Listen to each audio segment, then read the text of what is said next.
ਕ੍ਰਿਸ਼ਨ ਗੁਰ ਤੇਗ ਬਹਾਦਰ ਚੰਦ। ਦਸਵੇਂ ਗੋਬਿੰਦ ਸਿੰਘ ਗੁਰੂ ਨਮੋ ਚਰਨ ਅਰਵਿੰਦ। ਜਿਸ ਮਹਿ ਅੰਮ੍ਰਿਤ ਗਿਆਨ ਹੈ ਮਾਨਕ ਭਗਤ ਵੈਰਾਗ। ਗੁਰੂ ਗ੍ਰੰਥ ਸਾਹਿਬ ਉਦਦ ਬੰਦੋ ਕਰ ਅਨੁਰਾਗ। ਏਕ ਓੰਕਾਰ ਸਤਿਗੁਰੂ ਤਿਹ ਪ੍ਰਸਾਦ ਸਚ ਹੋਏ। ਵਾਹਿਗੁਰੂ ਜੀ ਕੀ ਫਤਿਹ। ਵਿਘਨ ਵਿਨਾਸ਼ਨ ਸੋਏ। ਵਾਹਿਗੁਰੂ ਜੀ ਕੀ ਫਤਿਹ। ਵਿਘਨ ਵਿਨਾਸ਼ਨ ਸੋਏ। ਸਤਨਾਮ ਵਾਹਿਗੁਰੂ ਸਾਹਿਬ ਜੀ ਦੋਹਰਾ। ਔਰ ਹਰਖਤ ਚੰਦੂ ਭਇਓ ਪੁਰਿਓ ਮਨੋਰਥ ਜਾਨ। ਦਇਓ ਨ ਜੂਮੀ ਕੋ ਦਰਬ ਆਰ ਉਮਰਾਵਨ ਮਾਨ। ਵਾਹਿਗੁਰੂ ਜੀ ਕਾ ਖਾਲਸਾ ਵਾਹਿਗੁਰੂ ਜੀ ਕੀ ਫਤਿਹ। ਪਰਮ ਸਤਿਕਾਰਯੋਗ ਗੁਰੂ ਕੀ ਸਾਜੀ ਨਿਵਾਜੀ ਸਤ ਸੰਗਤ ਜੀ, ਆਪ ਵਡਭਾਗੀ ਹੋ, ਵੱਡਿਆਂ ਭਾਗਾਂ ਵਾਲੇ ਹੋ। ਜੋ ਸ਼ਬਦ ਗੁਰੂ ਸ਼ਬਦ ਬ੍ਰਹਮ ਸਾਗਰ, ਚਵਰ ਛਤਰ ਤਖਤ ਦੇ ਮਾਲਕ, ਦੋ ਜਹਾਨ ਦੇ ਵਾਲੇ ਸਾਹਿਬ ਸ੍ਰੀ ਗੁਰੂ ਗ੍ਰੰਥ ਸਾਹਿਬ ਪਾਤਸ਼ਾਹ ਮਹਾਰਾਜ ਜੀ ਦੀ ਪਾਵਨ ਪਵਿੱਤਰ ਹਜ਼ੂਰੀ ਦੇ ਵਿੱਚ ਤਪ ਸਥਾਨ ਗੁਰਦੁਆਰਾ ਬਾਰਠ ਸਾਹਿਬ ਵਿਖੇ ਪਿਛਲੇ ਪਹਿਰ ਦੇ ਸਜੇ ਹੋਏ ਦੀਵਾਨਾਂ ਦੇ ਵਿੱਚ ਹਾਜ਼ਰੀਆਂ ਭਰ ਕੇ ਆਪਣਾ ਜੀਵਨ ਸਫਲਾ ਕਰ ਰਹੇ ਹੋ। ਸਤਿਗੁਰੂ ਪਾਤਸ਼ਾਹ ਮਹਾਰਾਜ ਜੀ ਦੀ ਅਪਾਰ ਬਖਸ਼ਿਸ਼ ਰਹਿਮਤ ਦਾ ਸਦਕਾ ਰੋਜ਼ਾਨਾ ਦੀ ਤਰ੍ਹਾਂ ਸ਼ਾਮ ਵੇਲੇ ਦੇ ਦੀਵਾਨ ਸਜੇ ਹਨ।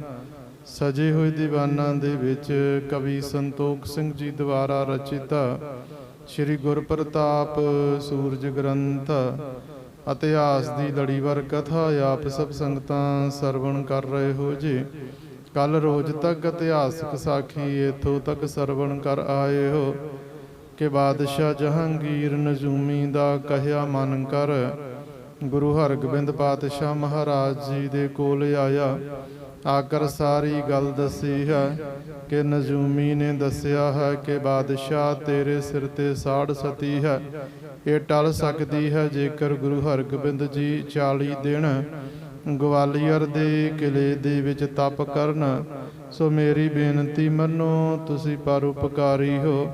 ਮੇਰੀ ਚੰਗੀ ਸਿਹਤ ਵਾਸਤੇ, ਮੇਰੇ ਜੀਵਨ ਵਾਸਤੇ ਤੁਸੀਂ ਫਿਰ ਇਹ ਜਿਹੜਾ ਤਪ ਹੈ ਉਹ ਕਰਨਾ ਕਰੋ।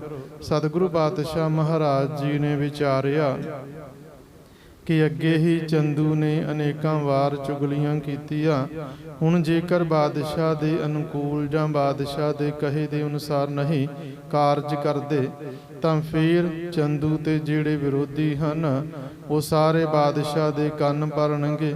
ਸੋ ਸਤਿਗੁਰੂ ਪਾਤਸ਼ਾਹ ਮਹਾਰਾਜ ਜੀ ਨੇ ਸੋਚ ਵਿਚਾਰ ਕੇ ਇਹ ਆਖਿਆ ਕਿ ਬਾਦਸ਼ਾਹ ਤੁਹਾਡੇ ਸਿਰ ਦੇ ਉੱਪਰ ਕੋਈ ਵੀ ਸਾੜ ਸਤੀ ਨਹੀਂ। ਤੁਹਾਡੀ ਸਿਹਤ ਜਾਬਤਾ ਨੂੰ, ਸਰੀਰ ਨੂੰ ਤੁਹਾਨੂੰ ਕੋਈ ਵੀ ਕਸ਼ਟ ਨਹੀਂ ਆ ਰਿਹਾ।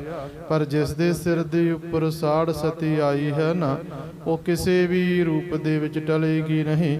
ਅਸੀਂ ਤੁਹਾਡੀ ਚੰਗੀ ਸਿਹਤ ਵਾਸਤੇ ਫਿਰ ਜ਼ਰੂਰ ਇਹ ਕਾਰਜ ਕਰਾਂਗੇ। 41-40 ਦਿਨ ਵਾਸਤੇ ਗਵਾਲੀਅਰ ਦੇ ਕਿਲੇ ਦੇ ਵਿੱਚ ਜ਼ਰੂਰ ਜਾਵਾਂਗੇ। ਬਾਦਸ਼ਾਹ ਨੇ ਤੁਰੰਤ ਗਵਾਲੀਅਰ ਦੇ ਕਿਲੇਦਾਰ ਨੂੰ, ਮਾਲਕ ਨੂੰ, ਹਰਦਾਸ ਨੂੰ ਪਰਵਾਨਾ ਲਿਖ ਦਿੱਤਾ, ਚਿੱਠੀ ਲਿਖ ਦਿੱਤੀ। ਸਤਿਗੁਰੂ ਜੀ ਦੇ ਆਉਣ ਬਾਰੇ ਵੀ ਲਿਖ ਦਿੱਤਾ। ਅਗਲੇ ਰੋਜ਼ ਸਤਿਗੁਰੂ ਜੀ ਨੇ ਫਿਰ ਮਜਨੂ ਕੇ ਟਿੱਲੇ ਪਾਵਨ ਸਥਾਨ ਤੋਂ ਪਿਆਨਾ ਕੀਤਾ ਹੈ ਗਵਾਲੀਅਰ ਦੇ ਕਿਲੇ ਵੱਲ ਨੂੰ। ਕਵੀ ਜੀ ਲਿਖਦੇ ਕਿ ਉਹ ਜਿਹੜਾ ਕਿਲੇਦਾਰ ਸੀ, ਗਵਾਲੀਅਰ ਦੇ ਕਿਲੇ ਦਾ ਮਾਲਕ ਸੀ ਹਰਦਾਸ, ਉਹ ਸਤਿਗੁਰੂ ਜੀ ਨੂੰ ਹਰ ਵੇਲੇ ਯਾਦ ਕਰਦਾ ਸੀ ਕਿ ਸਤਿਗੁਰੂ ਜੀ ਇਹ ਡਿਊਟੀ ਛੱਡ ਕੇ ਮੈਂ ਜਾ ਨਹੀਂ ਸਕਦਾ ਹਾਂ। ਮੈਨੂੰ ਬੜੀ ਵੱਡੀ ਇੱਕ ਜ਼ਿੰਮੇਵਾਰੀ ਪ੍ਰਾਪਤ ਮਿਲੀ ਹੋਈ ਹੈ। ਸੋ ਆਪ ਕਿਰਪਾ ਕਰਕੇ ਆਕਰ ਦਰਸ਼ਨ ਦੇਵੋ। ਜਦੋਂ ਪਤਾ ਲੱਗਿਆ ਕਿ ਸਤਿਗੁਰੂ ਜੀ ਇੱਥੇ ਆ ਰਹੇ ਹਨ, ਉਹ ਬਹੁਤ ਹੀ ਖੁਸ਼ ਹੋਇਆ। ਸਤਿਗੁਰੂ ਜੀ ਪਹੁੰਚੇ, ਬੜਾ ਸੁਚੱਜਾ ਸਵਾਗਤ ਕੀਤਾ ਗਿਆ। ਬੜਾ ਚੰਗਾ ਆਸਣ ਲਾ ਕਰ ਸਤਿਗੁਰੂ ਪਾਤਸ਼ਾਹ ਮਹਾਰਾਜ ਜੀ ਦੇ ਆਰਾਮ ਦਾ ਵੀ ਪ੍ਰਬੰਧ ਕੀਤਾ ਗਿਆ ਹੈ। ਫਿਰ ਸਤਿਗੁਰੂ ਪਾਤਸ਼ਾਹ ਮਹਾਰਾਜ ਜੀ ਗਵਾਲੀਅਰ ਦੇ ਕਿਲੇ ਦੇ ਵਿੱਚ ਰਹਿਣ ਲੱਗਦੇ। ਜਿੰਨੇ ਵੀ ਉੱਥੇ ਕੈਦ ਬਾਈ ਧਾਰ ਦੇ ਰਾਜਿਆਂ ਦੇ ਜਿਹੜੇ ਰਾਜੇ ਸਨ, ਉਹ ਸਾਰਿਆਂ ਨੂੰ ਪਤਾ ਲੱਗਿਆ ਸਤਿਗੁਰੂ ਜੀ ਨੂੰ ਮਿਲਣ ਵਾਸਤੇ ਆਏ ਹਨ। ਸਾਰੇ ਹੀ ਬੜੇ ਖੁਸ਼ ਹਨ। ਇੱਕ ਰੋਜ਼ ਸਤਿਗੁਰੂ ਜੀ ਨੇ ਭਾਈ ਪਿਰਾਣਾ ਜੀ ਨੂੰ, ਭਾਈ ਜੇਠਾ ਜੀ ਨੂੰ ਆਖਿਆ ਕਿ ਅਸੀਂ ਇਥੋਂ ਦਾ ਭੋਜਨ ਨਹੀਂ ਛਕਾਂਗੇ, ਸਾਡੇ ਵਾਸਤੇ ਫਿਰ ਕਿਰਤ ਕਮਾਈ ਕੀਤੀ ਜਾਵੇ। ਉਹ ਦੋਨੋਂ ਹੀ ਇੱਕ ਠਠਿਆਰ ਦੇ ਕੋਲ ਜਾਕਰ, ਭਾਂਡੇ ਘੜਨ ਵਾਲੇ ਦੇ ਕੋਲ ਜਾਕਰ ਨੌਕਰੀ ਕਰਦੇ ਹਨ, ਬੜੀ ਮਿਹਨਤ ਕਰਦੇ, ਤੇ ਇਸ ਦਿਹਾੜੀ ਪਿੱਛੇ ਇੱਕ ਚਾਂਦੀ ਦਾ ਰੁਪਇਆ ਪ੍ਰਾਪਤ ਕਰਦੇ ਹਨ। ਸਾਰੀ ਰਾਤ ਮਿਹਨਤ ਕੀਤੀ, ਬਰਤਨ ਆਦਿਕ ਤਿਆਰ ਕੀਤੇ, ਇੱਕ ਚਾਂਦੀ ਦਾ ਰੁਪਇਆ ਲਿਆ, ਬਾਜ਼ਾਰ ਦੇ ਵਿੱਚੋਂ ਜਾ ਕੇ ਰਸਦ ਪਾਣੀ ਖਰੀਦਿਆ, ਲਿਆ ਕਰ ਭੋਜਨ ਤਿਆਰ ਕੀਤਾ ਤੇ ਉਹ ਸਤਿਗੁਰੂ ਜੀ ਨੇ ਛਕਿਆ ਹੈ। ਇਧਰ ਚੰਦੂ ਨੇ ਜਦੋਂ ਵੇਖਿਆ ਹੈ ਕਿ ਮੇਰਾ ਜਿਹੜਾ ਕਾਰਜ ਹੈ ਉਹ ਰਾਸ ਹੋ ਗਿਆ, ਗੁਰੂ ਜੀ ਗਵਾਲੀਅਰ ਦੇ ਕਿਲੇ ਦੇ ਵਿੱਚ ਪਹੁੰਚ ਗਏ ਹਨ, ਤਾਂ ਉਸ ਨੇ ਇੱਕ ਹੋਰ ਚਾਲ ਛਕੜਨਾ ਕੀਤੀ। ਜਿਹੜਾ ਕਿਲੇ ਦੇ ਵਿੱਚ ਜਮਾਂਦਾਰ ਸੀ, ਕੋਤਵਾਲ ਸੀ, ਉਸ ਨੂੰ ਲਿਖਿਆ ਕਿ ਇੱਥੇ ਜੋ ਆਇਆ ਹੈ ਉਸ ਨੂੰ ਮੇਰਾ ਦੁਸ਼ਮਣ ਜਾਣੋ। ਮੈਂ ਬੜੇ ਯਤਨ ਕਰਕੇ ਤੁਹਾਡੇ ਕੋਲ ਭੇਜਿਆ, ਇਹ ਦੇ ਦੁੱਖ ਦੇ ਇਸ ਦੇ ਦਿੱਤੇ ਦੁੱਖਾਂ ਦੇ ਨਾਲ ਮੇਰਾ ਕਲੇਜਾ ਵੀ ਪੱਕ ਗਿਆ ਸੀ। ਹੁਣ ਐਸਾ ਕਾਰਜ ਕਰੋ ਕਿ ਕਿਲੇ ਤੋਂ ਕਿਸੇ ਪ੍ਰਕਾਰ ਬਾਹਰ ਨਾ ਆਵਣ। ਮੈਂ ਜ਼ਹਿਰ ਭਰੀ ਇੱਕ ਪੋਸ਼ਾਕ ਭੇਜ ਰਿਹਾ ਹਾਂ, ਤੁਸਾਂ ਨੇ ਯਤਨ ਕਰਕੇ ਇਹਨਾਂ ਨੂੰ ਪਹਿਨਾ ਦੇਣੀ ਹੈ, ਤਾਂ ਕਿ ਫਿਰ ਉਸ ਜ਼ਹਿਰ ਭਰੀ ਪੋਸ਼ਾਕ ਨੂੰ ਪਹਿਨਣ ਦੇ ਨਾਲ ਇਹ ਖਤਮ ਹੋ ਜਾਵਣ।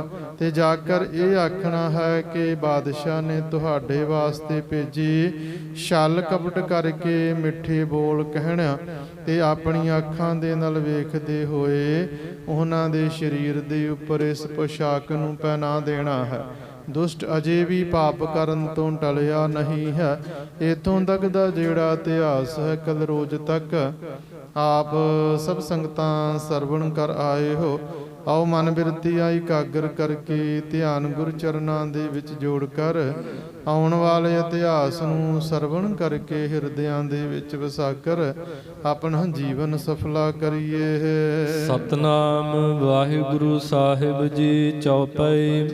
ਜਬ ਬਮ ਰਿਪ ਜਮ ਧਾਮ ਪਹੁੰਚੇ। ਗੁਰੂ ਸਵਾਰੀ ਸੰਗਤ ਜੀਓ, ਕਵੀ ਜੀ ਲਿਖਦੇ ਹਨ ਕਿ ਚੰਦੂ ਆਖਦਾ ਹੈ ਕਿ ਜਦੋਂ ਉਹ ਬੜੇ ਪਿਆਰ ਦੇ ਨਾਲ ਇਸ ਨੂੰ ਸਰੀਰ ਤੇ ਪਹਿਨ ਲੈਣਗੇ, ਜਿਹੜੀ ਇਹ ਜ਼ਹਿਰ ਭਰੀ ਪੋਸ਼ਾਕ ਹੈ, ਤਦ ਮੇਰਾ ਦੁਸ਼ਮਨ ਜਮਰਾਜ ਦੇ ਘਰ ਪਹੁੰਚ ਜਾਵੇਗਾ। ਤੋਹੇ ਮਰਾਤਬ ਕਰਹਾਂ ਉੱਚੇ। ਤਾਂ ਮੈਂ ਤੁਹਾਡਾ ਅਹੁਦਾ ਹੋਰ ਉੱਚਾ ਕਰਵਾ ਦੇਵਾਂਗਾ। ਸ਼ਾਹੋ ਨਿਕਟ ਤੇ ਮਾਨ ਕਰਾਵਾਂ। ਬਾਦਸ਼ਾਹ ਦੇ ਕੋਲੋਂ ਤੁਹਾਡਾ ਮਾਨ ਸਤਿਕਾਰ ਕਰਾਵਾਂਗਾ। ਹੇਤ ਗੁਜ਼ਾਰੇ ਗ੍ਰਾਮ ਦਿਵਾਵਾਂ। ਤੇ ਗੁਜ਼ਾਰੇ ਵਾਸਤੇ ਤੁਹਾਨੂੰ ਪਿੰਡ ਦਿਵਾਵਾਂਗਾ। 5000 ਦਰਬ ਮੈਂ ਦੈਹੋਂ। ਮੈਂ ਤੁਹਾਨੂੰ 5000 ਰੁਪਏ ਦੇਵਾਂਗਾ। ਆਪਨ ਸਖਾ ਪਿਆਰੋ ਕਰ ਵੈਹੋਂ। ਮੈਂ ਤੁਹਾਨੂੰ ਆਪਣਾ ਮਿੱਤਰ ਪਿਆਰਾ ਬਣਾ ਲਵਾਂਗਾ। ਇਮ ਲਿਖ ਕਰ ਆਛੋ ਨਰ ਭੇਜਾ। ਇਸ ਤਰ੍ਹਾਂ ਲੈ ਕੇ ਚੰਦੂ ਨੇ ਇੱਕ ਜੋਗ ਆਦਮੀ ਨੂੰ ਭੇਜਿਆ ਹੈ। ਕਹਿਓ ਕਿ ਦਰਬ ਸੰਗ ਗਨ ਲੈ ਜਾ। ਕਹਿਆ ਕਿ ਭਾਈ ਬਹੁਤ ਸਾਰਾ ਧਨ ਨਾਲ ਲਹਿ ਜਾਵੋ। ਪਠਿਓ ਪਾਤ ਕੀ ਕੋ ਨਰ ਗਇਓ। ਤੇ ਉਹ ਚਿੱਠੀ ਲੈ ਕਰ ਜਿਹੜਾ ਆਦਮੀ ਹੈ ਉਹ ਚਲਿਆ ਜਾਂਦਾ ਹੈ। ਦੇਖ ਦੁਰਗ ਪਤ ਕੋ ਖਤ ਦਇਓ। ਤੇ ਮਾਲਕ ਨੂੰ ਵੇਖ ਕੇ ਜਿਹੜਾ ਕਿਲੇ ਦਾ ਮਾਲਕ ਸੀ, ਉਸ ਨੂੰ ਇਹ ਖਾਤੇ ਚਿੱਠੀ ਦੇ ਦਿੱਤੀ ਹੈ। ਪਠ ਕਰ ਜਾਣਿਓ ਅਖਲ ਹਵਾਲ। ਕਿਲੇਦਾਰ ਨੇ ਪੜ ਕੇ ਸਾਰੇ ਹਾਲ ਨੂੰ ਜਾਣ ਲਿਆ ਹੈ। ਸਤਿਗੁਰ ਟਿਗ ਪਹੁੰਚਿਓ ਤਤਕਾਲ। ਤੇ ਉਸੇ ਹੀ ਸਮੇਂ ਸਤਿਗੁਰੂ ਜੀ ਦੇ ਕੋਲ ਪਹੁੰਚ ਜਾਂਦਾ ਹੈ। ਤੁਝ ਕੋ ਪਠਿਓ ਸ਼ਾਹੋ ਇਸ ਥਾਨੇ। ਤੇ ਆਖਿਆ ਕਿ ਸ੍ਰੀ ਗੁਰੂ ਹਰਗੋਬਿੰਦ ਜੀ ਆਪ ਜੀ ਨੂੰ ਬਾਦਸ਼ਾਹ ਨੇ ਇਸ ਅਸਥਾਨ ਤੇ ਭੇਜਿਆ ਹੈ। ਸਭ ਫਰੇਬ ਇਹ ਚੰਦੂ ਠਾਨੇ। ਇਹ ਸਾਰਾ ਫਰੇਬ ਚੰਦੂ ਦਾ ਕੀਤਾ ਹੋਇਆ ਹੈ। ਲੋਕਨ ਕੋ ਧਨ ਦੇ ਸਿਖਲਾਇਓ। ਉਸ ਨੇ ਲੋਕਾਂ ਨੂੰ ਧਨ ਦੇ ਕਰ ਸਿਖਾਇਆ ਹੈ। ਹਤ ਚਹਤ ਇਸ ਦੁਰਗ ਪਠਾਇਓ। ਤੇ ਸਤਿਗੁਰੂ ਜੀਓ ਤੁਹਾਨੂੰ ਉਹ ਇਸ ਕਿਲੇ ਦੇ ਵਿੱਚ ਖਤਮ ਕਰਨ ਦੀ ਇੱਛਾ ਦੇ ਨਾਲ ਭੇਜਿਆ ਸੀ। ਅਪਰ ਨ ਬਰਣੀ ਕਰਨੀ ਕੋਈ, ਪੂਜਾ ਸਿਮਰਨ ਵਾਲੀ ਹੋਰ ਕੋਈ ਗੱਲ ਨਹੀਂ ਹੈ। ਇਹ ਪਰਪੰਚ ਸਭ ਤਿਸਤੇ ਹੋਈ, ਸਾਰਾ ਛਲ ਕਪਟ ਉਹ ਚੰਦੂ ਦੇ ਦੁਆਰਾ ਹੋਇਆ ਹੈ। ਆਪ ਮੁਝ ਕੋ ਲਿਖ ਭੇਜੋ ਤੈਸੇ, ਹੁਣ ਉਸ ਨੇ ਮੈਨੂੰ ਉਸੇ ਤਰ੍ਹਾਂ ਹੀ ਲਿਖ ਕਰ ਭੇਜਿਆ ਹੈ। ਮੈਂ ਤਿਸ ਕਹੀ ਨ ਮਾਨੋ ਕੈਸੇ, ਮੈਂ ਉਸ ਦਾ ਕਹਿਆ ਕਿਸੇ ਤਰ੍ਹਾਂ ਵੀ ਨਹੀਂ ਮੰਨਾਂਗਾ। ਸਭ ਪੜ ਕਰ ਸਤ ਗੁਰਨ ਸੁਨਾਇਓ, ਉਸ ਨੇ ਸਾਰਾ ਕੁਝ ਪੜ੍ਹ ਕੇ ਸਤਿਗੁਰੂ ਨੂੰ ਸੁਣਾਇਆ ਹੈ। ਪੁਨ ਪਾਵਕ ਮੈਂ ਸੋ ਖਤ ਪਾਇਓ, ਤੇ ਫਿਰ ਉਸ ਨੇ ਉਹ ਖਤ ਨੂੰ ਅੱਗ ਦੇ ਵਿੱਚ ਸੁੱਟ ਦਿੱਤਾ ਹੈ। ਸ੍ਰੀ ਹਰਿਗੋਬਿੰਦ ਬਾਕ ਉਚਾਰੇ, ਸ੍ਰੀ ਗੁਰੂ ਹਰਗੋਬਿੰਦ ਜੀ ਨੇ ਬਚਨ ਉਚਾਰਨ ਕੀਤੇ ਹਨ। ਮਰੈ ਦੁਸ਼ਟ ਪਹੁੰਚੈ ਜਮ ਦੁਆਰੇ, ਦੁਸ਼ਟ ਪਾਪੀ ਮਰ ਕੇ ਜਮਾਂ ਦੇ ਘਰ ਪਹੁੰਚੇਗਾ। ਆਨ ਸਮਾ ਟਿਗ ਪਹੁੰਚਿਓ ਤਾਹੀ, ਉਸ ਦੇ ਮਰਨ ਦਾ ਸਮਾਂ ਨੇੜੇ ਆ ਪਹੁੰਚਿਆ ਹੈ। ਹਤੋ ਕੋ ਮੌਤ ਬਚੈ ਅਬ ਨਾਹੀ, ਮੈਂ ਭੈੜੀ ਤੇ ਅਨਿਆਈ ਮੌਤ ਉਸ ਨੂੰ ਮਾਰਾਂਗਾ, ਉਹ ਕਿਸੇ ਪ੍ਰਕਾਰ ਨਹੀਂ ਬਚੇਗਾ। ਜਮਾਦਾਰ ਸੁਨ ਕਰ ਹਰ ਖਾਇਓ, ਜਿਹੜਾ ਜਮਾਦਾਰ ਕੋਤਵਾਲ ਸੀ ਸੁਣ ਕਰ ਬੜਾ ਖੁਸ਼ ਹੋਇਆ ਹੈ। ਇਹ ਬੜ ਪਾਪੀ ਬਹੁਤ ਬਚਾਇਓ, ਉਸ ਨੇ ਆਖਿਆ ਕਿ ਵੱਡਾ ਪਾਪੀ ਬਹੁਤ ਬਚਿਆ ਰਹਿਆ ਹੈ। ਕਰੀ ਅਵਗਿਆ ਬੜਹੁ ਵਡੇਰੀ, ਉਸ ਨੇ ਵੱਡੀ ਤੋਂ ਵੱਡੀ ਅਵਗਿਆ ਕੀਤੀ ਹੈ। ਅਬ ਲੋ ਨਹਿ ਬਾਧਾ ਕੁਛ ਹੇਰੀ, ਤੇ ਹੁਣ ਤੱਕ ਉਸ ਨੇ ਕੋਈ ਤਕਲੀਫ ਨਹੀਂ ਵੇਖੀ ਹੈ। ਦੇਹੁ ਸਜਾਏ ਤਬ ਦੁਸ਼ਟ ਜੋ ਸਾਰੇ, ਚੰਦੂ ਨੂੰ ਸਜ਼ਾ ਦਿਓ ਤਾਂ ਜੋ ਹੋਰ ਸਾਰੇ ਵੱਡੇ ਦੁਸ਼ਟ ਹਨ। ਨਿਰਧਾਰੈ ਰਾਵਰ ਡਰ ਧਾਰੇ, ਨਿਸ਼ਚੈ ਹੀ ਆਪ ਜੀ ਦਾ ਡਰ ਧਾਰਨ ਕਰਨਗੇ। ਵਹਿਰ ਜਾਏ ਚੰਦੂ ਨਰ ਹੇਰਾ, ਕਿਲੇਦਾਰ ਨੇ ਬਾਹਰ ਜਾ ਕਰ ਚੰਦੂ ਦੇ ਆਦਮੀ ਨੂੰ ਵੇਖਿਆ ਹੈ। ਕਹਿਓ ਜਾਹੋ ਨਿਜ ਸਦਨ ਸਵੇਰਾ, ਤੇ ਆਖਿਆ ਕਿ ਸਵੇਰ ਨੂੰ ਆਪਣੇ ਘਰ ਚਲੇ ਜਾਣਾ ਹੈ। ਹਮ ਤੇ ਅਗ ਅਸ ਹੋਤ ਨ ਕੋਈ, ਮੇਰੇ ਕੋਲ ਅਜਿਹਾ ਕੋਈ ਪਾਪ ਨਹੀਂ ਹੋਵੇਗਾ। ਭਲੋ ਜਾਨ ਤੁਮ ਕੀਜੈ ਸੋਈ, ਆਪਣਾ ਭਲਾ ਜਾਣ ਕੇ ਉਸੇ ਪ੍ਰਕਾਰ ਹੀ ਕਰੋ, ਭਾਵ ਆਪਣੇ ਘਰ ਹੀ ਚਲੇ ਜਾਣਾ ਹੈ। ਲਿਖਿਓ ਸ਼ਾਹੋ ਇਨ ਰਾਖ ਸੁਖਾਰੇ, ਮੈਨੂੰ ਬਾਦਸ਼ਾਹ ਨੇ ਪਰਵਾਨਾ ਲਿਖਿਆ ਸੀ ਕਿ ਗੁਰੂ ਜੀ ਨੂੰ ਸੁਖੀ ਰੱਖਣਾ ਹੈ। ਚਹ ਚੰਦੂ ਅਗ ਹਮ ਨਹਿ ਧਾਰੇ, ਤੇ ਚੰਦੂ ਪਾਪ ਕਰਨਾ ਚਾਹੁੰਦਾ ਪਰ ਅਸੀਂ ਨਹੀਂ ਕਰਾਂਗੇ। ਗਇਓ ਨਿਰਾਸ਼ਾ ਜਾਏ ਸੁਨਾਇਓ, ਚੰਦੂ ਦਾ ਆਦਮੀ ਨਿਰਾਸ਼ ਹੋ ਕਰ ਚਲਿਆ ਗਿਆ ਤੇ ਜਾ ਕਰ ਚੰਦੂ ਨੂੰ ਦੱਸ ਦਿੱਤਾ ਹੈ। ਬਹੁ ਦੁਖ ਤੇ ਮਨ ਮੈਂ ਮੁਰਝਾਇਓ, ਚੰਦੂ ਮਨ ਦੇ ਵਿੱਚ ਬੜਾ ਦੁਖੀ ਹੋਇਆ, ਮਨ ਤੋਂ ਮੁਰਝਾ ਜਾਂਦਾ ਹੈ। ਨਿਸ ਦਿਨ ਜਿਸ ਕੇ ਚਿੰਤ ਬਿਸਾਲਾ, ਚੰਦੂ ਜਿਸ ਨੂੰ ਰਾਤ ਦਿਨ ਵੱਡੀ ਚਿੰਤਾ ਲੱਗੀ ਰਹਿੰਦੀ ਸੀ। ਹਤੋ ਕੋਇ ਮੈਂ ਨਾਤਾ ਮੇਰੋ ਕਾਲਾ, ਗੁਰੂ ਜੀ ਨੂੰ ਕਿਵੇਂ ਮਾਰਾਂ, ਨਹੀਂ ਤਾਂ ਮੇਰਾ ਕਾਲ ਯਕੀਨਨ ਹੈ। ਉਮਰਾਵਨ ਤਨ ਦੀਨ ਸਿਖਾਇਓ, ਉਸ ਨੇ ਵਜ਼ੀਰਾਂ ਨੂੰ ਧਨ ਦੇ ਕਰ ਸਿਖਾ ਦਿੱਤਾ ਹੈ। ਨਹੀਂ ਸ਼ਾਹੂ ਕੇ ਯਾਦ ਕਰਾਇਓ, ਕਿ ਬਾਦਸ਼ਾਹ ਨੂੰ ਗੁਰੂ ਬਾਰੇ ਕਿਸੇ ਤਰ੍ਹਾਂ ਯਾਦ ਨਾ ਕਰਵਾਉਣਾ ਹਾਂ। ਗੁਰ ਕੋ ਜ਼ਿਕਰ ਕਰੋ ਕਬ ਨਾਹੀ, ਕਦੇ ਵੀ ਗੁਰੂ ਜੀ ਬਾਰੇ ਜ਼ਿਕਰ ਨਾ ਕਰਨਾ ਹੈ। ਜਿਸ ਤੇ ਬਸੇ ਦੁਰਗ ਕੇ ਮਾਹੀ, ਜਿਸ ਨਾਲ ਉਹ ਸ੍ਰੀ ਹਰਗੋਬਿੰਦ ਜੀ ਕਿਲੇ ਦੇ ਵਿੱਚ ਹੀ ਬੰਦ ਰਹਿਣਾ ਹੈ। ਸ਼ਾਹੋ ਜੇ ਕਹੈ ਫੇਰ ਮਤ ਦੀਜੈ, ਜੇ ਬਾਦਸ਼ਾਹ ਉਸ ਬਾਰੇ ਕਹੇ ਵੀ ਤਾਂ ਵੀ ਉਸ ਦੀ ਮਤ ਭਾਵ ਰਾਏ ਨੂੰ ਬਦਲ ਦੇਣਾ ਹੈ। ਨਿਜ ਸੁਖ ਹਿਤ ਗੁਰ ਨੈਨਿਕ ਸੀਜੈ, ਤੇ ਨਾਲ ਹੀ ਆਖਿਆ ਕਿ ਭਾਈ ਬਾਦਸ਼ਾਹ ਆਪਣੇ ਸੁਖ ਖਾਤਰ ਗੁਰੂ ਜੀ ਨੂੰ ਕਿਲੇ ਦੇ ਵਿੱਚੋਂ ਬਾਹਰ ਨਾ ਕੱਢਣਾ ਹੈ। ਬਸੈ ਦੁਰਗ ਸਿਮਰੰਤ ਖੁਦਾਏ, ਕਿਲੇ ਦੇ ਵਿੱਚ ਰਹਿ ਕੇ ਖੁਦਾ ਦਾ ਸਿਮਰਨ ਕਰਦੇ ਹਨ। ਤੁਮਰੇ ਬਿਨ ਸੈ ਅਖਲ ਬਲਾਏ, ਤੇ ਆਖਿਆ ਤੁਹਾਡੀਆਂ ਸਾਰੀਆਂ ਤਕਲੀਫਾਂ ਨਾਸ਼ ਹੁੰਦੀਆਂ ਹਨ। ਨਿਜ ਸੁਖ ਚਾਹੋ ਦੁਰਗ ਮੈਂ ਰਾਖੋ, ਤਾਂ ਜੇ ਤੁਸੀਂ ਆਪਣਾ ਸੁਖ ਚਾਹੁੰਦੇ ਹੋ ਤਾਂ ਉਹਨਾਂ ਨੂੰ ਕਿਲੇ ਦੇ ਵਿੱਚ ਹੀ ਰੱਖੋ। ਸਿਮਰੋ ਸ਼ਾਹੋ ਜੇ ਇਸ ਬਿਦ ਭਾਖੋ, ਜੇ ਬਾਦਸ਼ਾਹ ਗੁਰੂ ਜੀ ਨੂੰ ਯਾਦ ਕਰੇ ਤਾਂ ਇਸੇ ਹੀ ਪ੍ਰਕਾਰ ਕਹਿਣਾ ਹੈ। ਇਤਿਆਦਿਕ ਨਿਤ ਕਪਟ ਰਚੰਤਾ। ਇਸ ਪ੍ਰਕਾਰ ਚੰਦੂ ਹਮੇਸ਼ਾ ਕਪਟ ਹੀ ਕਰਦਾ ਹੈ। ਮਹਾ ਦੁਸ਼ਟ ਅਗ ਨਹੀਂ ਲਖੰਤਾ। ਮਹਾਪਾਪੀ ਇਸ ਗੱਲ ਦਾ ਪਾਪ ਨਹੀਂ ਜਾਣਦਾ ਹੈ। ਇਸੇ ਰੀਤ ਦਿਨ ਬੀਤੇ 40। ਇਸ ਪ੍ਰਕਾਰ 40 ਦਿਨ ਬੀਤ ਜਾਂਦੇ ਹਨ। ਨਹੀਂ ਸ਼ਾਹੋ ਕਬ ਕੀਨ ਸੰਭਾਲੀ। ਬਾਦਸ਼ਾਹ ਨੇ ਕਦੀ ਕੁਝ ਨਾ ਯਾਦ ਕੀਤਾ ਹੈ। ਬੈਠ ਸਭਾ ਮੈਂ ਜ਼ਿਕਰ ਜੇ ਕਰਿਓ। ਸਭਾ ਦੇ ਵਿੱਚ ਬੈਠੇ ਜੇਕਰ ਕਦੇ ਬਾਦਸ਼ਾਹ ਕੋਈ ਜ਼ਿਕਰ ਕਰਦਾ ਸੀ, ਕਹਿ ਕਰ ਉਮਰਾਵਨ ਸੋ ਹਰਿਓ। ਤਾਂ ਵਜ਼ੀਰ ਇਹ ਕਹਿ ਕੇ ਗੱਲ ਨੂੰ ਖਤਮ ਕਰ ਦਿੰਦੇ ਸਨ। ਤੁਮਰੇ ਤਨ ਸੁਖ ਹੋਏ ਗੁਰ ਬੈਸੇ।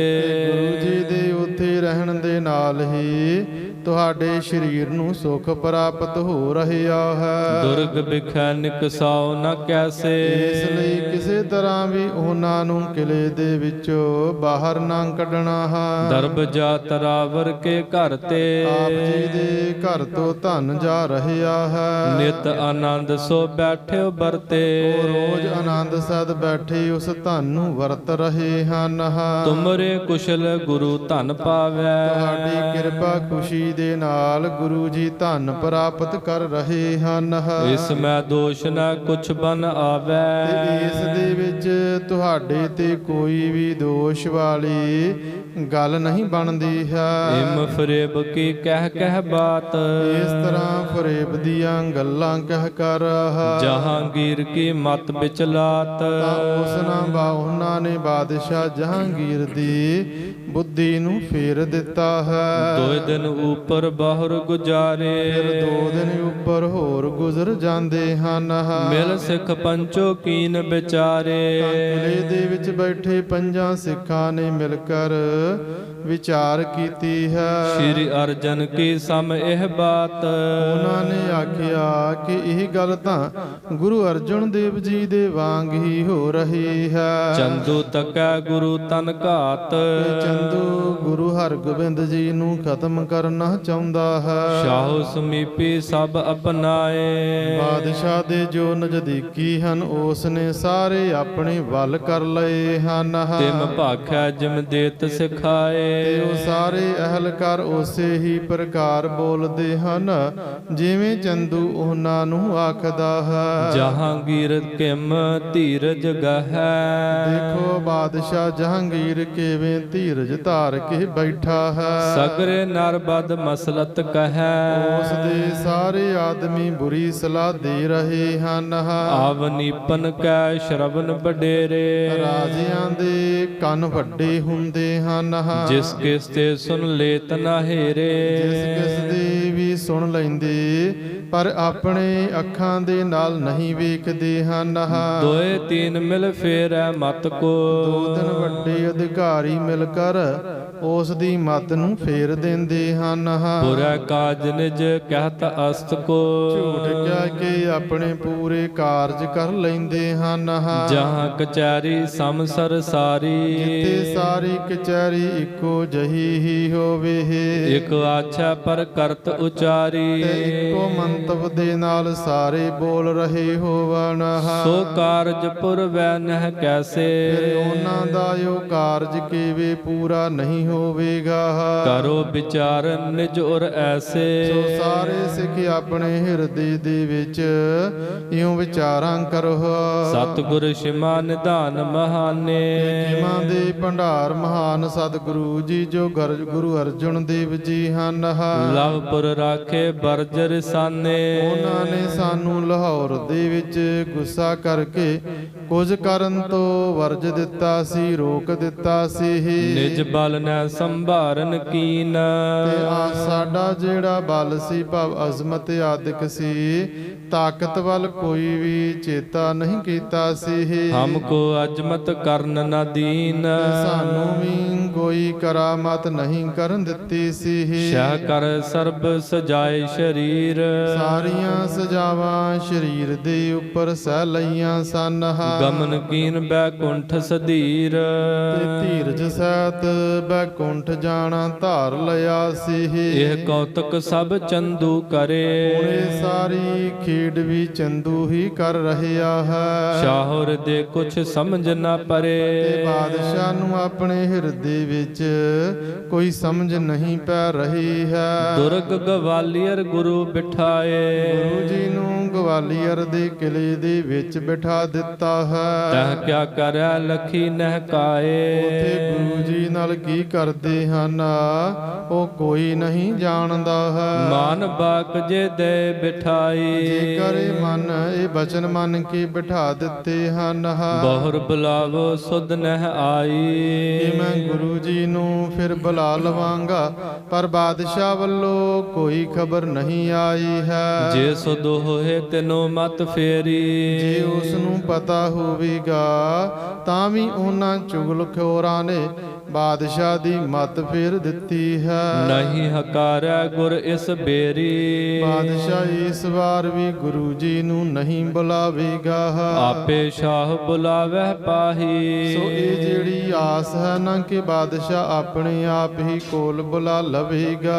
ਨਹਿ ਆਸ ਆਸ ਧਰੋ ਉਰ ਮਾਹੀ, ਸੋ ਅਜਿਹੀ ਆਸ ਮਨ ਦੇ ਵਿੱਚ ਕੋਈ ਵੀ ਧਾਰਨ ਨਾ ਕਰੋ। ਅਰ ਸਤਿਗੁਰ ਅਜ ਮਤ ਨਾ ਦਿਖਾਵੈ, ਉਧਰ ਸਤਿਗੁਰੂ ਜੀ ਵੀ ਕੋਈ ਅਜ਼ਮਤ ਕਰਾਮਤ ਨਹੀਂ ਵਿਖਾਵਣਗੇ। ਸਹਿ ਸਕਲ ਜੈਸੇ ਬਨ ਆਵੈ, ਤੇ ਉਹ ਜਿਸ ਤਰ੍ਹਾਂ ਉਹਨਾਂ ਤੇ ਬਣੇਗੀ ਉਵੇਂ ਹੀ ਸਹਿ ਲੈ ਬਣਗੇ। ਜਾਂ ਤੇ ਕਰੋ ਵਿਚਾਰਨ ਬਾਤ, ਸੋ ਇਸ ਤਰ੍ਹਾਂ ਗੱਲ ਨੂੰ ਵਿਚਾਰ ਨਾ ਕਰੋ ਜਿਸ ਤੇ ਗੁਰ ਸਿੱਖਨ ਕੁਛ ਰਾਤ। ਜਿਸ ਨਾਲ ਗੁਰਸਿੱਖਾਂ ਲਈ ਸੁਖ ਆਰਾਮ ਅਮਨ ਚੈਨ ਹੋਵੇ। ਜੇਠੇ ਤੇ ਸੁਨ ਸਕਲ ਪਿਰਾਣਾ, ਭਾਈ ਤਦ ਭਾਈ ਪਿਰਾਣਾ ਜੀ ਨੇ ਭਾਈ ਜੇਠਾ ਜੀ ਤੋਂ ਸਾਰਾ ਕੁਝ ਸੁਣ ਲਿਆ ਹੈ। ਸਭ ਨੂੰ ਸੁਣਾਵਤ ਬਾਤ ਬਖਾਨਾ, ਤੇ ਸਾਰਿਆਂ ਨੂੰ ਸੁਣਾਉਂਦਿਆਂ ਹੋਇਆਂ ਉਹਨਾਂ ਨੇ ਬਚਨ ਕਹੇ ਹਨ। ਗੁਰ ਮਰਜੀ ਜੇਕਰ ਇਮ ਨਾਹੀ, ਜੇਕਰ ਗੁਰੂ ਜੀ ਦੀ ਇਸ ਤਰ੍ਹਾਂ ਕਰਨ ਦੀ ਇੱਛਾ ਨਹੀਂ ਭਾਵ ਕਰਾਮਾਤ ਨਹੀਂ ਵਿਖਾਉਣਾ ਚਾਹੁੰਦੇ ਹਾਂ, ਕਰੋ ਜੇ ਤੁਮ ਲੱਖ ਕੈ ਉਰ ਮਾਹੀ। ਤਾਂ ਜੇ ਤੁਸੀਂ ਆਪਣੇ ਦਿਲ ਦੇ ਵਿੱਚ ਸਮਝ ਕੇ ਆਪਣੀ ਮਰਜ਼ੀ ਅਨੁਸਾਰ ਕਰਦੇ ਹੋ, ਕਰੈ ਕ੍ਰੋਧ ਤੇ ਬਾਕ ਉਚਾਰਨ, ਅਤੇ ਗੁਰੂ ਜੀ ਤੁਹਾਡੇ ਕੀਤੇ ਹੋਏ ਕਾਰਜ ਤੇ ਗੁੱਸੇ ਹੋ ਕੇ ਉਲਟ ਬਚਨ ਉਚਾਰਨ ਕਰਦੇ ਵਨ, ਪਰੈ ਆਨ ਤਬ ਸੰਕਟ ਦਾਰਨ, ਤਾਂ ਫਿਰ ਭਿਆਨਕ ਸੰਕਟ ਆ ਪਵੇਗਾ। ਕਹੋ ਸਹਾਇਕ ਹੋਏ ਤਬ ਕੌਣ, ਤਦ ਦੱਸੋ ਕੌਣ ਫਿਰ ਮਦਦਗਾਰ ਹੋਵੇਗਾ। ਨਹਿ ਟਿਗ ਬਚੈ ਨ ਗਮਨੇ ਭਉਨ, ਨਾ ਗੁਰੂ ਜੀ ਦੇ ਕੋਲ ਬਚਾਂਗੇ ਤੇ ਨਾ ਘਰ ਗਿਆ ਬਚਾਂਗੇ। ਕਰੋ ਕਾਰ ਹੋਏ ਗੁਰ ਅਨੁਸਾਰੀ, ਸੋ ਗੁਰੂ ਜੀ ਦੇ ਅਨੁਸਾਰੀ ਹੋ ਕਰ ਹੀ ਕਾਰਜ ਕਰੋ। ਸਭ ਬਿਦ ਉਪਜੈ ਕੁਸ਼ਲ ਤੁਹਾਰੀ, ਤੇ ਤੁਹਾਡੇ ਲਈ ਸਭ ਪ੍ਰਕਾਰ ਖੁਸ਼ੀ ਉਪਜੇ। ਇਤਨੇ ਬਿਖੈ ਆਏ ਬਿਰਧ ਭਾਈ, ਇੰਨੇ ਵਿੱਚ ਉੱਥੇ ਬਾਬਾ ਬੁੱਢਾ ਸਾਹਿਬ ਜੀ ਪਹੁੰਚ ਜਾਂਦੇ ਹਨ। ਸਭ ਉਠ ਚਰਨ ਪਰੇ ਸਹਸਾਈ, ਸਾਰੇ ਹੀ ਉੱਠ ਕੇ ਕਾਲੀ ਦੇ ਨਾਲ ਬਾਬਾ ਬੁੱਢਾ ਸਾਹਿਬ ਜੀ ਦੇ ਪੈਰੀਂ ਪਹਿ ਜਾਂਦੇ ਹਨ। ਸਿੱਖ ਨੇ ਆਪਣੇ ਬਿਖੈ ਬਿਠਾਇਓ, ਤੇ ਉਹਨਾਂ ਪੰਜਾਂ ਸਿੱਖਾਂ ਨੇ ਬਾਬਾ ਬੁੱਢਾ ਸਾਹਿਬ ਜੀ ਨੂੰ ਆਪਣੇ ਵਿੱਚ ਬਿਠਾ ਲਿਆ ਹੈ। ਅਬੈ ਆਰਾਮ ਸਤਿਗੁਰੂ ਪਾਇਓ, ਤੇ ਆਖਦੇ ਹਨ ਕਿ ਹੁਣ ਸਤਿਗੁਰੂ ਜੀ ਆਰਾਮ ਕਰ ਰਹੇ ਹਨ। ਜਬ ਉਠ ਬੈਠੈ ਦਰਸ਼ਨ ਕੀਜੈ, ਜਦ ਉੱਠ ਕੇ ਬੈਠ ਜਾਵਣਗੇ ਤਾਂ ਦਰਸ਼ਨ ਕਰ ਲੈਣਾ। ਦੇਸ਼ ਸੁਦਾਸਰ ਕੀ ਸੁਧ ਦੀਜੈ, ਤੇ ਸਾਨੂੰ ਆਪ ਅੰਮ੍ਰਿਤਸਰ ਨਗਰ ਦੀ ਖਬਰ ਸਰ ਦੇਵੋ। ਆਵਨ ਭਇਓ ਆਪ ਕੋ ਕੈਸੇ, ਆਪ ਜੀ ਦਾ ਕਿਸ ਕਾਰਨ ਇੱਥੇ ਆਉਣਾ ਹੋਇਆ ਹੈ। ਸੁਮਤ ਸਹਿਤ ਸੁਧ ਦੇਵ ਹਮ ਤੈਸੇ, ਆਪਣੀ ਸ੍ਰੇਸ਼ਟ ਮਤ ਅਨੁਸਾਰ ਸਾਨੂੰ ਉਸੇ ਤਰ੍ਹਾਂ ਸਾਰੀ ਖਬਰ ਦੇਵੋ। ਬ੍ਰਿਧ ਤਬ ਕਹੀ ਗੁਰੂ ਸੁਧ ਪਾਈ, ਤਦ ਬਾਬਾ ਬੁੱਢਾ ਸਾਹਿਬ ਜੀ ਨੇ ਆਖਿਆ ਕਿ ਗੁਰੂ ਜੀ ਦੇ ਬਾਰੇ ਸਾਨੂੰ ਖਬਰ ਪ੍ਰਾਪਤ ਹੋਈ ਸੀ। ਦੁਰਗ ਗਵਾਲੀਅਰ ਥਿਰੈ ਸੋ ਜਾਈ, ਕਿ ਗੁਰੂ ਜੀ ਗਵਾਲੀਅਰ ਦੇ ਕਿਲੇ ਕਿਲੇ ਦੇ ਵਿੱਚ ਜਾ ਬਿਰਾਜੇ ਹਨ। ਕਿਸ ਕਾਰਨ ਤੇ ਤਹਾਂ ਪਠਾਏ। ਉਹਨਾਂ ਨੂੰ ਕਿਸ ਕਾਰਨ ਕਰਕੇ ਗਵਾਲੀਅਰ ਦੇ ਕਿਲੇ ਦੇ ਵਿੱਚ ਭੇਜਿਆ ਗਿਆ ਹੈ। ਜਾਣਿਓ ਜਾਏ ਨਾ ਲੋਕ ਬਤਾਏ। ਲੋਕਾਂ ਦੇ ਦੱਸਣ ਤੇ ਵੀ ਸਮਝਿਆ ਨਹੀਂ ਜਾ ਰਿਹਾ ਹੈ। ਸੁਨਤ ਮਾਤ ਵਿਆਕੁਲ ਮੁਰਝਾਈ। ਮਾਤਾ ਗੰਗਾ ਜੀ ਇਹ ਸੁਣ ਕਰ ਬੜੇ ਵਿਆਕੁਲ ਤੇ ਮੁਰਝਾ ਗਏ ਹਨ। ਔਰ ਸੰਦੇਹ ਸਮੂਹ ਉਠਾਈ। ਤੇ ਨਾਲ ਹੀ ਉਹਨਾਂ ਹਿਰਦੇ ਦੇ ਵਿੱਚ ਕਈ ਤਰ੍ਹਾਂ ਦੇ ਸ਼ੰਕੇ ਉਠਾ ਲਏ ਹਨ। ਪਾਠ ਦਾਸੀ ਕੋ ਮੋਹਿ ਬੁਲਾਵਾ। ਤੇ ਉਹਨਾਂ ਨੇ ਸੇਵਕਾਂ ਨੂੰ ਭੇਜ ਕੇ ਮੈਨੂੰ ਬੁਲਾਇਆ ਹੈ। ਚਿਤ ਸੰਕਟ ਗਨ ਸਕਲ ਸੁਨਾਵਾ। ਚਿੱਤ ਵਿੱਚ ਪੈਦਾ ਹੋਈ ਅਨੇਕਾਂ ਦੁੱਖਾਂ ਨੂੰ ਕਸ਼ਟਾਂ ਨੂੰ ਮੈਨੂੰ ਸਾਰਾ ਦੱਸਿਆ ਹੈ। ਮੋਹ ਪ੍ਰਤ ਹੁਕਮ ਮਾਤ ਦੇ ਇਹੋ। ਮਾਤਾ ਮੇਰੇ ਲਈ ਮਾਤਾ ਜੀ ਨੇ ਫਿਰ ਇਹ ਹੁਕਮ ਕੀਤਾ ਹੈ ਤੁਮ ਤੈ ਜਾਹੋ ਸਰਬ ਸੁਧ ਲੇਹੋ। ਕਿ ਤੁਸੀਂ ਉੱਥੇ ਜਾਵੋ ਭਾਵ ਗਵਾਲੀਅਰ ਜਾਵੋ ਤੇ ਸਾਰੀ ਖਬਰ ਲੈ ਕਰ ਆਵੋ। ਬਨੋ ਸਹਾਇਕ ਸ਼ੀਘਰ ਕਰੀਜੈ। ਜਲਦੀ ਕਰੋ ਗੁਰੂ ਜੀ ਦੇ ਸਹਾਇਕ ਬਣੋ। ਥਾਨੋ ਜਤਨ ਦੁਰਗ ਨਿਕਸੀਜੈ। ਕੋਈ ਉਪਾਅ ਕਰੋ ਤੇ ਉਹਨਾਂ ਨੂੰ ਕਿਲੇ ਦੇ ਵਿੱਚੋਂ ਬਾਹਰ ਕੱਢੋ।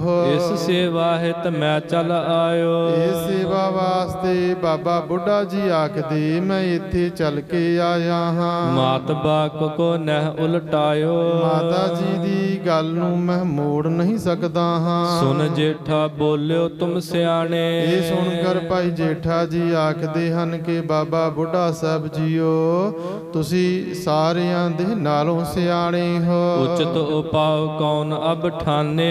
ਤੁਹਾਡੇ ਤੋਂ ਬਿਨਾ ਉਚਿਤ ਉਪਾਅ ਹੋਰ ਕੌਣ ਕਰ ਸਕਦਾ ਹੈ। ਨਿਜ ਸੰਵਾਦ ਸੁਨਾਏ ਸੋ ਦੀਨਾ। ਫਿਰ ਉਸਨੇ ਆਪਣੀ ਸਾਰੀ ਵਾਰਤਾਲਾਪ ਬਾਬਾ ਬੁੱਢਾ ਸਾਹਿਬ ਜੀ ਨੂੰ ਸੁਣਾ ਦਿੱਤੀ ਹੈ। ਤੁਮ ਆਗੇ ਹਮ ਐਸੇ ਕੀਨਾ।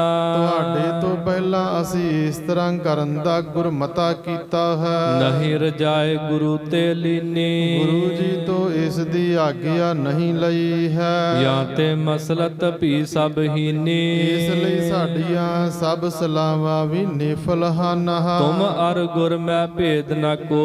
ਬਾਬਾ ਬੁੱਢਾ ਸਾਹਿਬ ਜੀਓ ਤੁਹਾਡੇ ਅਤੇ ਗੁਰੂ ਜੀ ਦੇ ਵਿੱਚ ਕੋਈ ਵੀ ਫਰਕ ਨਹੀਂ ਹੈ। ਆਪ ਕਹੋ ਹਮ ਠਾਨੈ ਸੋ। ਜੋ ਤੁਸੀਂ ਕਰੋਗੇ ਅਸੀਂ ਉਹ ਹੀ ਕਾਰਜ ਕਰਾਂਗੇ। ਬਿਨ ਅਜਮਤਾ ਹੋਏ ਨਾ ਛੁਟਕਾਰਾ। ਕਿ ਹੁਣ ਕਰਾਮਾਤ ਵਿਖਾਵੇ ਬਿਨਾ ਛੁਟਕਾਰਾ ਨਹੀਂ ਹੋਵੇਗਾ। ਪਰਿਓ ਬਿਗਨ ਅਸਲਿਹੋ ਵਿਚਾਰਾ।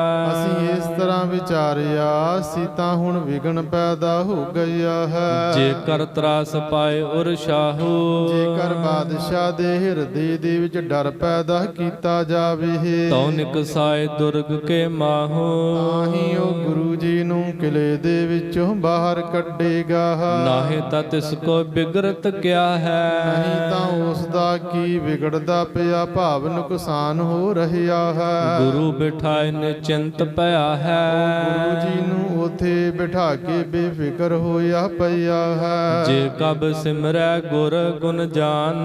ਜੇਕਰ ਉਹ ਗੁਰੂ ਜੀ ਦੇ ਗੁਣ ਜਾਣ ਕੇ ਕਦੇ ਉਹਨਾਂ ਨੂੰ ਯਾਦ ਕਰ ਲੈਂਦਾ ਹੈ। ਚਾਹੈ ਕਾਰਨ ਕੋ ਹਿਤ ਠਾਨ। ਤੇ ਪਿਆਰ ਧਾਰਨ ਕਰਕੇ ਉਹਨਾਂ ਨੂੰ ਬੁਲਾਉਣਾ ਚਾਹੁੰਦਾ ਹੈ। ਚੰਦੂ ਕੇ ਪੱਖੀ ਸਮੁਦਾਏ। ਤਾਂ ਜਿਹੜੇ ਚੰਦੂ ਦੇ ਉੱਥੇ ਬੈਠੇ ਸਾਰੇ ਹਮਾਇਤੀ ਹਨ।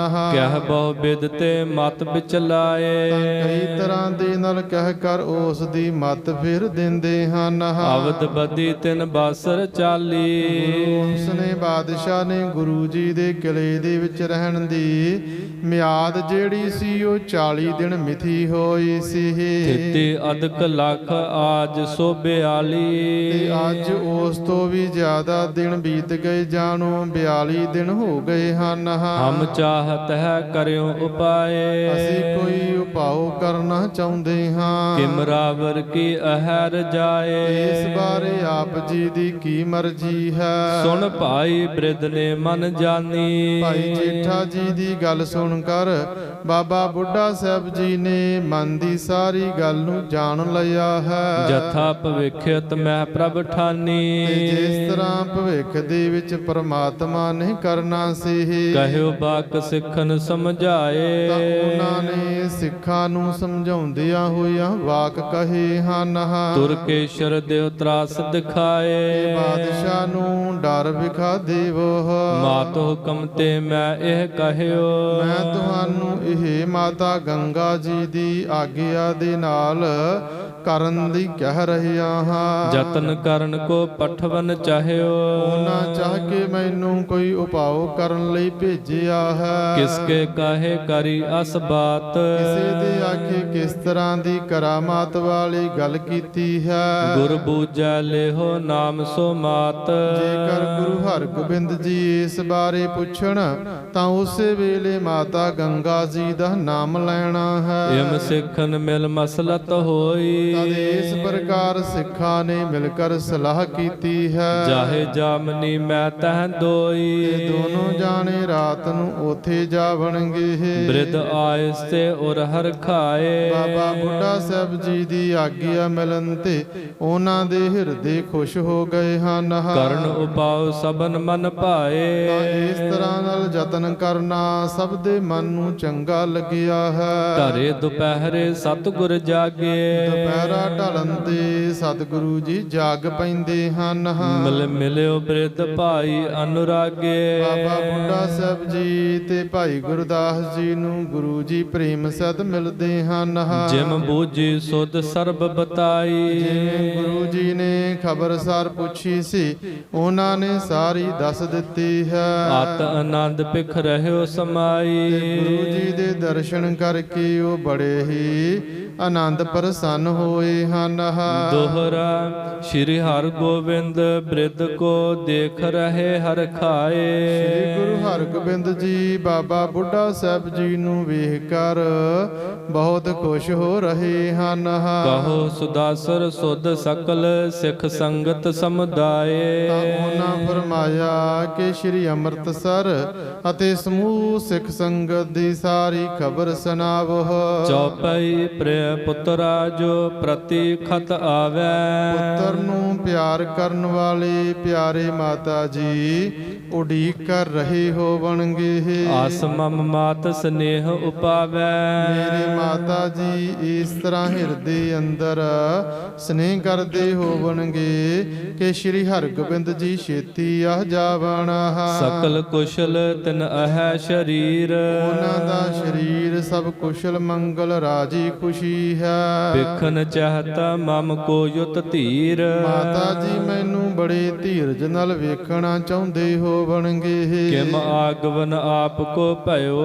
ਬਾਬਾ ਬੁੱਢਾ ਸਾਹਿਬ ਜੀਓ ਤੁਹਾਡਾ ਇੱਥੇ ਕਿਵੇਂ ਆਉਣਾ ਹੋਇਆ ਹੈ। ਪਾਇਆ ਨਿਬਲ ਖੇਦ ਮਗ ਲਿਓ। ਆਪ ਜੀ ਦਾ ਬੜਾ ਨਿਰਬਲ ਸਰੀਰ ਰਸਤੇ ਦੇ ਵਿੱਚ ਬੜੀ ਮੁਸ਼ਕਲ ਹੋਈ ਹੋਵੇਗੀ। ਆਸ ਪਰ ਚੜਨੋ ਚਲਨ ਹਮੇਸ਼। ਹਮੇਸ਼ਾ ਰਸਤੇ ਤੇ ਘੋੜੇ ਤੇ ਸਵਾਰ ਹੋ ਕਰ ਹੀ ਚੱਲਣ ਕਰਕੇ ਹੋਇਓ ਹੋਏ ਗੋ ਸ਼ਰਮਤ ਵਿਸ਼ੇਸ਼। ਤਾਂ ਬਹੁਤ ਸਾਰੀ ਥਕਾਵਟ ਵੀ ਹੋ ਗਈ ਹੋਵੇਗੀ। ਸ਼੍ਰੀ ਨਾਨਕ ਕੇ ਹੇਰਨ ਹਾਰੇ।